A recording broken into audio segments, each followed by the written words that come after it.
Welcome back, everyone. I'm Wayne Gerard. Today we're going to be breaking down Roma Sassuolo, some new kits for the Giallorossi, and as well as what's going on with Jose Mourinho. La la la la la la, Jose Mourinho. If you like my video, don't forget to subscribe and give it a thumbs up. Thanks.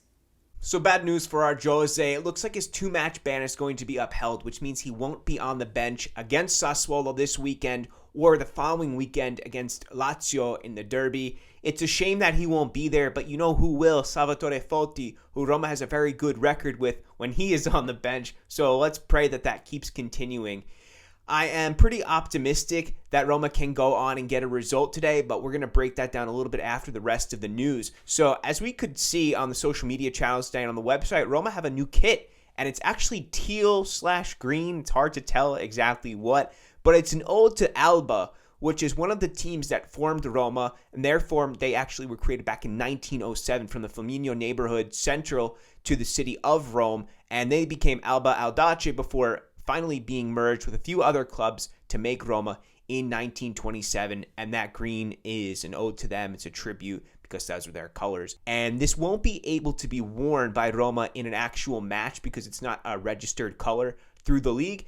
However, it's still pretty cool. So I give credit to New Balance for thinking outside the box with what they've been doing and kind of going into the history of the club. I find it respectful. So New Balance will be on their way out, but it's good to see that they're still giving time to Roma and trying to make some pretty cool things happen. So in the breakdown after Real Sociedad, I think we were all pretty happy with the way that Roma has played. And in fact, in their last 2 Europa League games, they've done really well because think of that comeback against Red Bull Salzburg. And now in the round of 16, it looks likely, chances are, that they'll be going to the quarterfinals. So after that match, just want to recap here with what El Shaarawy said. He said it was a very important victory because we gave continuity to our previous result, and that's what we needed right now. We were very solid, attentive, and took advantage of the opportunities that came our way. It was a group win. He said, today I'm also happy for Kumbula for the goal he scored. You can always trust him. He's a guy who trains hard and seriously every day. I'm very happy, physically well, and have found continuity in terms of my playing time. When playing as a fullback, there are fewer opportunities, but even those few I try to exploit in the best possible way.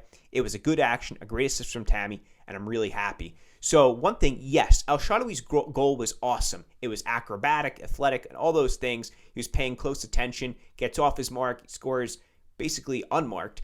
And the one thing I want to point out, though, is Abraham's run was great. So he delays it, and he takes his left wing back pretty far or he takes his right back pretty far for a run.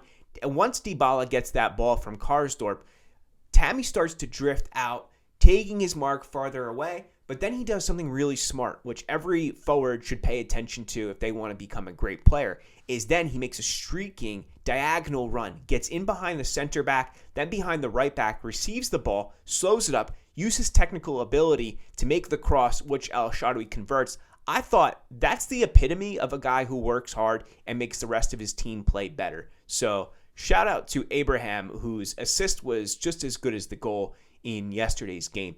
Mourinho in his post presser said, "We have so much respect for this knockout competition in which the small details can make a big difference. At halftime, I said we were up 1-0, and there's an enormous difference between 2-0 and 1-1.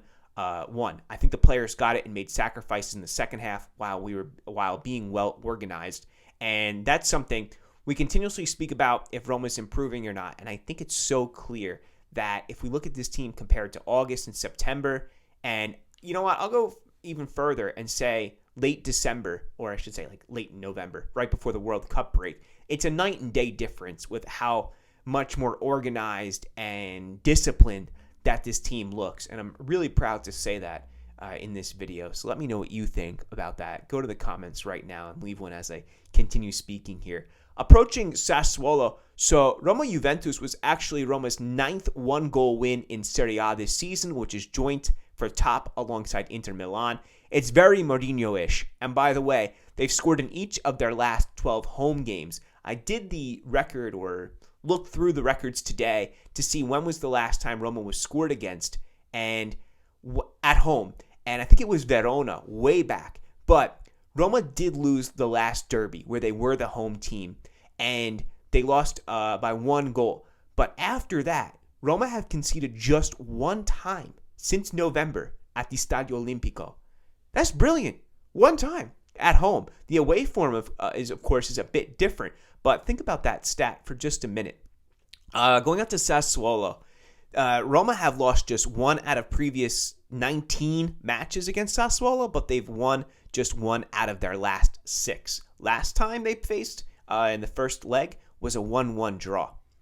Going into this, Fratesi scored last weekend against Cremonese, and that's our top man to watch. Not only because he's dangerous, but also because you might want to watch him if going into the summer, if you think there's still a possibility he joins the club. Also for the fact he's just really entertaining. He's somebody who is calm with the ball at his feet. He can work out of the back the way that Alessio Dionisi likes him to play. He can surge forward. He has a good eye for goal. He's a very complete center mid, and one that, even if he doesn't join Roma, I wish the best for him, and I think that he's going to be an impact player for the Azzurri for the next 8 to 10 years, for the next part of his career.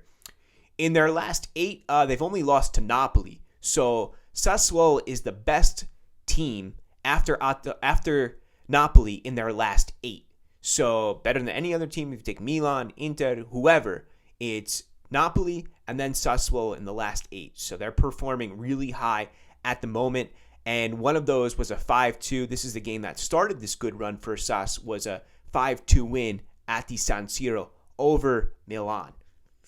Dionisi is another manager who's just really out of the great graces of Sassuolo, who continue to find good managers with a good system. If we look at De Zerbi and then Di Francesco before he joined Roma, who had his Sassuolo really clicking. That was a good team that he had so well drilled.